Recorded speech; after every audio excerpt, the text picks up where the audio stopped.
आता आपल्याला हे मी पाणी उकळत ठेवलंय. उकळलेल्या पाण्यात तांदूळ धुतलेला घालते. 3 वाटी तांदूळ आहे आणि ह्याला कोकणी वरण आणि हा कोकणी भात खायचा आहे. हा आता उकळी येऊन देत. उकळत्या पाण्यात घातलेला आहे मी. उकळी येऊन देत आणि बरोबर ही डाळ पण मी तुरीची डाळ शिजायला ठेवलेली आहे. त्याची पण शिटी होते तोपर्यंत. भाताला उकळी आलेली आहे. त्याला आपण चांगलं शिजवून घ्यायचं आता. आणि हा इंद्रायणी भात आहे. इंद्रायणी भात छान लागतो वरणाबरोबर.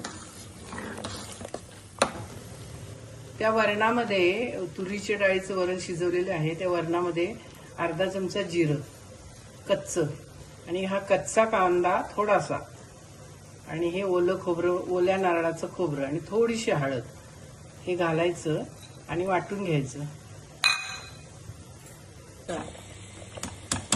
तर बघायचं आपण थोडं शिजला का भात. अजून थोडा शिजायचा आहे. थोडंसं मीठ घातले मी त्याच्यात. हा भात चांगला शिजलेला आहे. पण इंद्रायणी असल्यामुळे हा चिकटपणा ह्याच्यात आहे ना, पेज निघते ह्याची. म्हणजे ते त्याच्यामुळे थोडंसं गरम पाणी मी घालते. हा थोडा भात मोकळा होईल.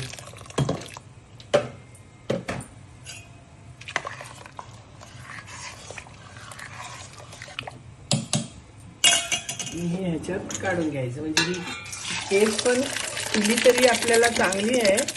पण पेजेमध्ये स्टार्च आहे ना जास्त, त्यामुळे ते आजकाल लोक त्रासदायक हानिकारक आहे म्हणतात. म्हणून भातातलं पाणी आणि पेज काढून टाकली ना, मग हा भात असा छान होतो.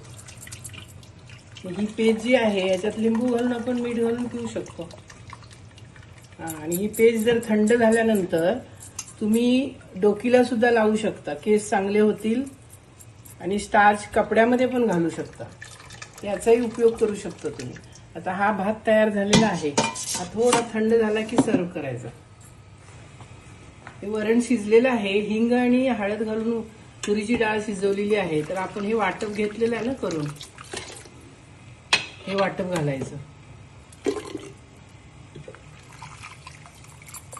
या वरणात. आता कुकरमध्ये शिजवलं पण आपण ह्या मडक्यात त्याला ओतू आणि कड काढू. मस्तपैकी हे कोकणी वरण तयार झालं. गॅस चालू करून ह्याला उकळी यायला द्यायची.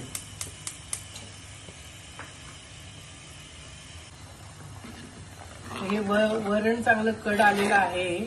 मडक्याच्या भांड्यात मुद्दाम शिजवायचं, कारण आपल्याला हे चांगलं असतं आजकाल मडक्याच्या भांड्यात खाणं. आणि ह्याच्यामध्ये फक्त काहीच घातलेलं नाही, फोडणी नाही, काही नाही, फक्त वाटप घातलेलं आहे. फार छान लागते. भाताबरोबर तूप घालून खायचं. हा मी भात वाढलेला आहे ताटात सर्व करण्यासाठी. त्याच्याबरोबर खायला ही गवारची भाजी, ही तळलेली मिरची, हे लोणचं आणि ह्याच्यामध्ये असं वरण घालायचं आपण. जे साईडने घेऊन खातात लोक. ज्यांना खायचं ते व्यवस्थित मस्त खातात. आणि ह्याच्यामध्ये भरपूर तूप घालायचं. इतकं मस्त लागतो हा भात आणि वरण. वरण तर तुम्ही जरूर करून बघा. फार टेस्टी आहे वरण. आणि खायला द्यायचं आणि सर्व करायचं.